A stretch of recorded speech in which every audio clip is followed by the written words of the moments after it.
Hello folks, welcome to my channel. I am going to be doing a unboxing and review and showing some uses of this Harbor Freight steamer because when we were considering purchasing it we could not find any video reviews or discussions of this steamer. So I'm going to show you kind of the different parts that come with it, some of the things that I've used it on, as well as things I've liked about it and have not liked about it, and just kind of my overall recommendations for it. So it was very affordable in terms of steamers. We got a 25% off coupon from Harbor Freight, which come pretty often. So here I am unboxing it. There are quite a lot of parts, and it took me a while to get it out of the box, so I'm going to skip ahead here. This is everything that comes with it. There are quite a lot of small attachments. We have the triangle attachment here, which has this little white machine washable cap, and that is supposed to be the upholstery attachment for steaming upholstery. This is the squeegee attachment for doing windows and such. I have enjoyed using that attachment. And then we have this mop head that clips into this mop steamer. We've used that on the tile in our bathroom as well as our tile floor. This is the green attachment. I don't like that one because little green flecks come off, and the brass attachment there can scratch some surfaces, so just be careful.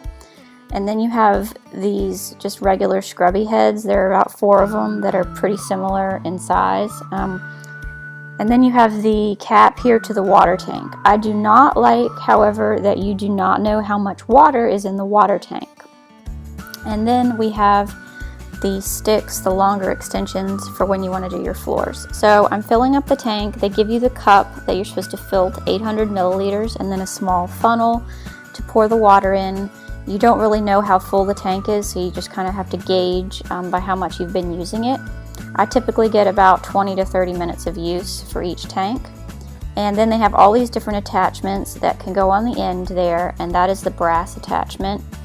And I will show first how to attach the big attachment for floors and things like that. So you clip in the little mop head, and that's supposed to be machine washable. It's not very high quality, but you could, I'm sure, clip in a piece of fabric or something else that you have. So my floors are clean right now, or what I considered to be clean. I had already mopped them, and this is just a brief steam over this small section, and you can tell how much dirt is on there. So it did pick up dirt on what I consider to be clean floors, so I was impressed with that. Now, one of the main reasons we got this steamer was for the grout in our kitchen and laundry room. We have this gray tile with white grout, and of course over the last year or two the grout has started getting, kind of brownish. So I had been scrubbing it by hand, which was quite exhausting. So that was one of the main reasons we got this steamer. So I just steam in small sections without any of the tip attachments because I've found that that's most effective. And then kind of wipe as you go along. Again, I prefer not using any of the tips. It seems to be more effective. And here is on the left, you see the white grout where I have steamed, and then on the right was the dirty, and this is a whole section that I steamed. So here is a spot in our sliding glass door, and in the bottom there it gets quite dirty, and I have just not been able to get all that grime out of there. So I'm using the steamer here, and you can tell that the dirt is just kind of getting washed away, washed up, and then you just kind of wipe the loose dirt, wipe the water that pools, and it is so much cleaner. So I've been very pleased with how it's worked in sliding glass doors and in window frames. And here we have my oven. This was another main reason we got this steamer. Again, I'm not using a tip there, and I'm just starting at the top, and the grease is just kind of running down.